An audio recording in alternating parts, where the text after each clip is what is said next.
Hi everyone, Ainsley here from Small Fry Creations, and a quick question for you. Do you ever feel like the world is closing in on you and you're losing your motivation? See, that's the feeling I'm currently struggling with in the workshop. I have forced myself into the workshop today because I am determined to turn around my motivation because I know I love it in here once I'm in here, and the plan today is to start to remove things so that I don't feel like the workshop is closing in on me, and we're going to start by removing one of these workbenches behind me. This workbench's main job is to be an outfeed table for the Sawstop Contractor saw, but I think it is going to be a much better idea if I do away with this workbench and create a folding outfeed table for the table saw. Giving me back floor space, freeing up my mind, and I think starting to get me back on track. Now with the why out of the way, let's get to work. When thinking about the design for the folding outfeed table for a contractor saw, there's a couple of challenges and problems that I have to solve. One of them is the motor. Unlike a cabinet saw, the motor is externally mounted to the saw, and when the saw is tilted to a 45-degree angle, this motor swings to be somewhere up and over here. The other challenge that I have is the stand or the feet of the saw don't go straight down to the ground. They are designed to come out at an angle slightly, which means it's not square. I also don't want to bolt to the frame. I want the frame to stay as it was out of the box when I bought the saw.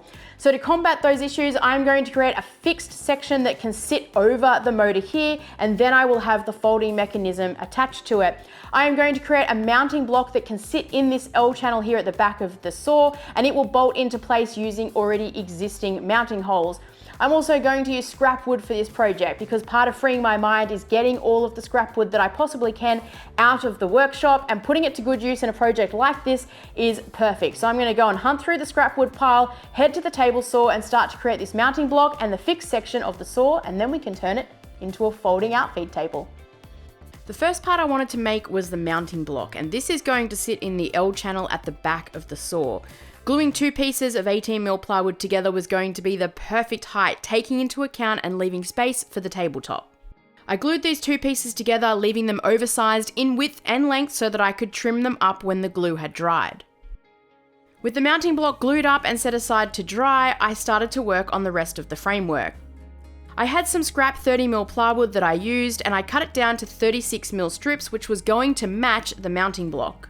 I measured the table saw motor and decided that if the permanent part of the folding table was 300mm deep, that would clear the motor and minimize the amount of table sticking out at the back of the saw.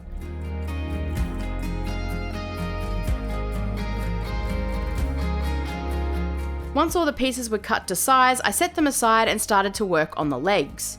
I used the same 30mm plywood and chose a width of 70mm for the legs. Like any floor, it's unlikely to be level, so to combat this, I installed some leveling feet at the bottom of each of the legs.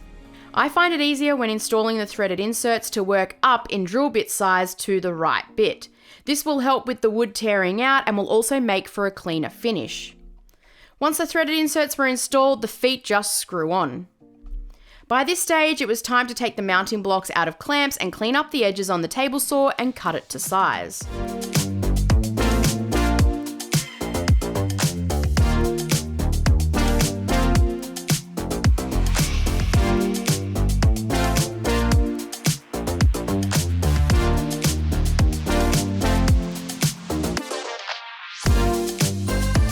The L channel on the back of the saw has a rounded inside edge, so I put a roundover on one edge of the mounting block so that it would fit in nicely.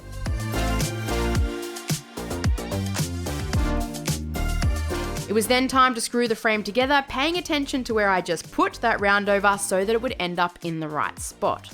I'm not using any glue here, just screws so that if I need to make any changes down the line, it'll be easy to do so. These riding or corner clamps that I recently made have been a game changer in the workshop. I'm not quite sure how I've gotten this far without them. It makes it so much easier to hold things at 90 degrees, and they can also act as a second pair of hands. With the cross support pieces, I did take into account where the motor on the saw was and where it would swing to when tilted to 45 degrees, so that I could make sure that it wouldn't interfere with any of those cross support pieces, so they are not evenly spread across the top. With the frame together, I sat it in the L channel on the back of the saw and marked where the mounting holes were going to be on the mounting block. To mount the fixed part to the saw, I'm going to again use threaded inserts. I service my table saw every 6 months, and when I need to do this, I'm going to need to remove the table so that I can get to the motor.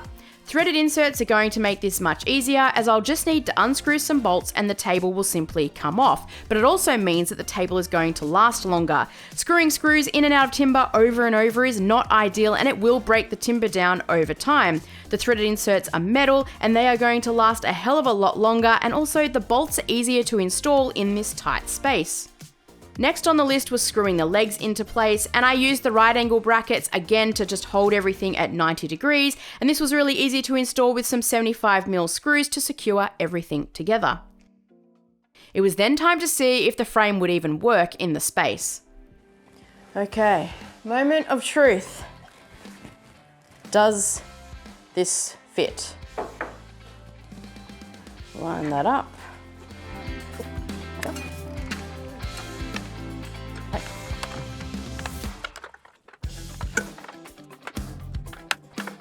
Okay, that's not going anywhere. Now I'm going to put out my leveling feet.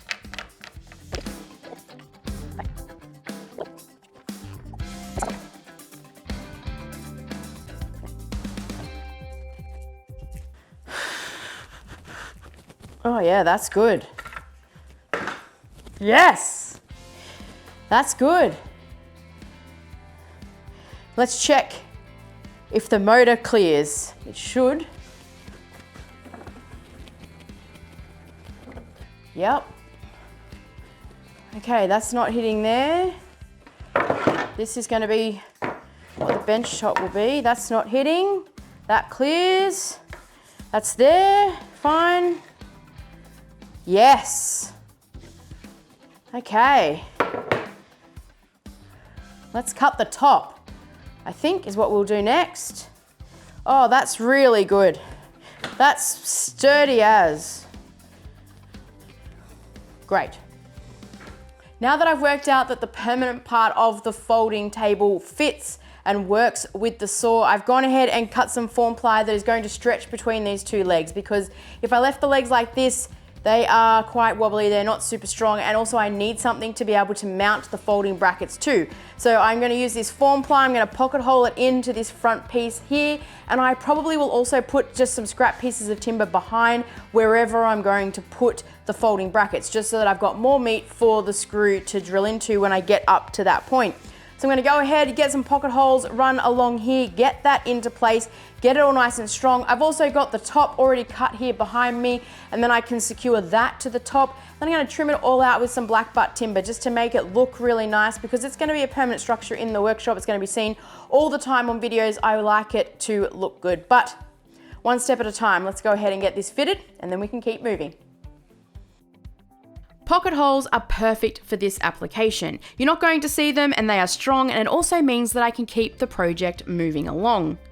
Having this piece at the front made the whole frame a lot stronger.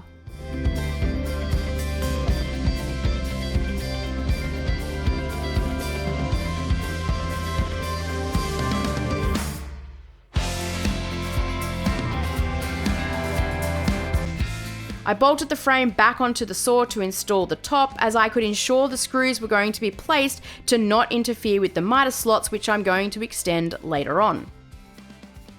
The fixed part of the table in my mind was the hardest part to build, and once I had this section complete, I was starting to feel good. I felt like the project was coming along and it was going to come together.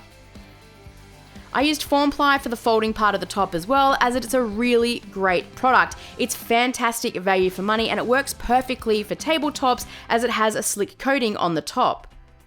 When working out the size of the folding Outfeed table, I went with 1200mm long. This seemed to be a good size, and it also meant that where my saw was placed in the workshop, I still had enough space to move around and get to things like the dust collector.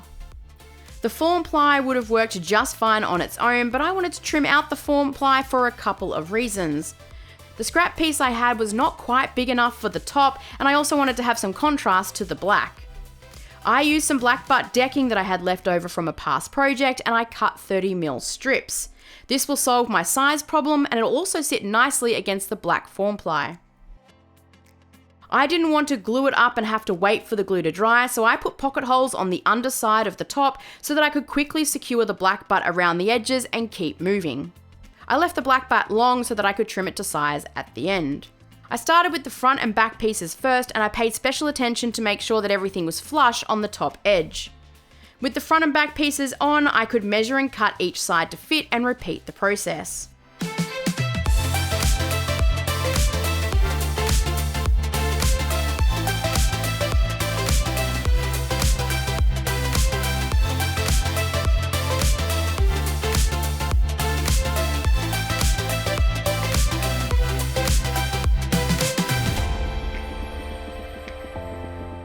To trim the front and back to size, I started with a handsaw, but I was impatient and it was taking too long, so I took the top to the mitre saw and trimmed the ends off.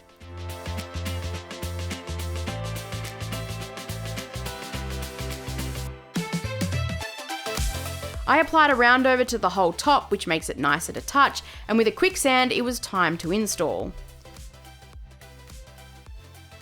Alright, we're on the home stretch. We've just got two major jobs to do before we can call this project done. Number one is we need to mount the top to the fixed part of the table saw and turn it into a folding outfeed table. The folding mechanism is going to be made by these brackets here. I purchased them off Amazon. I think they're like $25, $30. They have a weight rating of 200 kilos, which should be more than enough for what I need.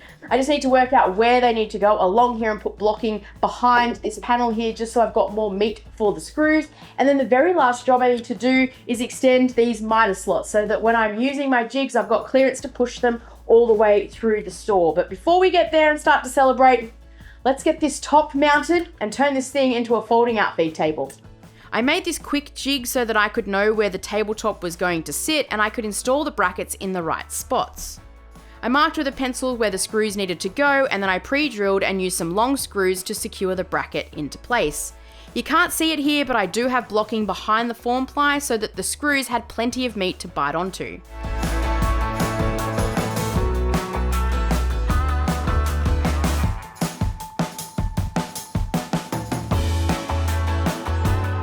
It was then as easy as placing the top into place and securing it to the brackets from the underside of the table. I used some 3mm spacers between the fixed part of the saw and the folding part because when you want to put the table down, you have to lift the table up slightly to disengage the folding brackets, so the table will need to have some space to move. It was then the moment of truth. Does the table work as designed? To say I was excited was an understatement. It was perfect and I was pumped that I had done it. The motivation was coming back.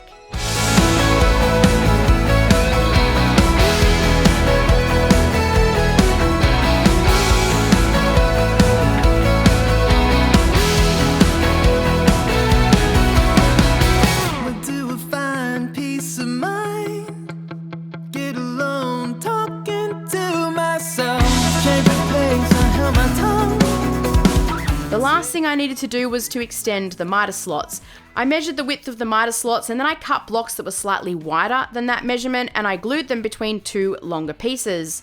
The slots are just for clearance, so it's best to have them a little bit wider so that the jig has no problem clearing the table saw blade and moving through the table.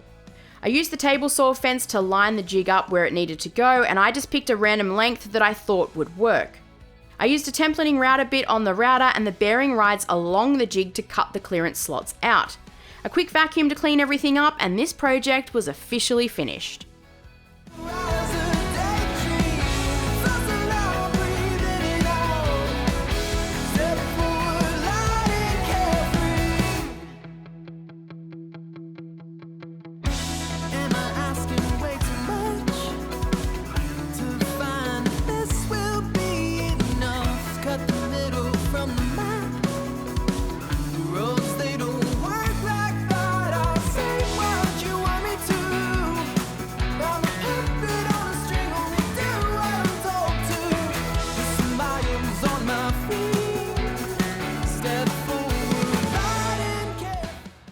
There is so much room for activities now. I am so glad that I have made this upgrade. When the big car is in here, now I'm going to be able to still move around. I can get things from the workbench if I'm doing stuff inside because I've now got this walkway. It feels so much better. My mind feels better. I am feeling more motivated. This is a place I want to hang out and be. There's still more to do. I want to clean up the scrap wood. I want to make changes behind the mitre saw station, but that's for another day. This folding table works perfectly. I can bring it up when I need it, and then when it's not in use or I'm finished for the day, I can put it down and take it away. And it's still a great size. I could use this as a workbench if I needed to in a pinch. I'm really, really glad that I have made this. And it actually was far easier. I kept overcomplicating it in my mind. I was really worried about the motor being externally mounted and what that meant for how to do this section. And I was in my mind for months of how I could do it. So much easier than I made it out to be. I'm really, really happy that I've made the upgrade. If you've liked this video, you can help me out by hitting those subscribe and like buttons, or you can check out the video that's about to pop up on your screen, and I'll see you on the next one.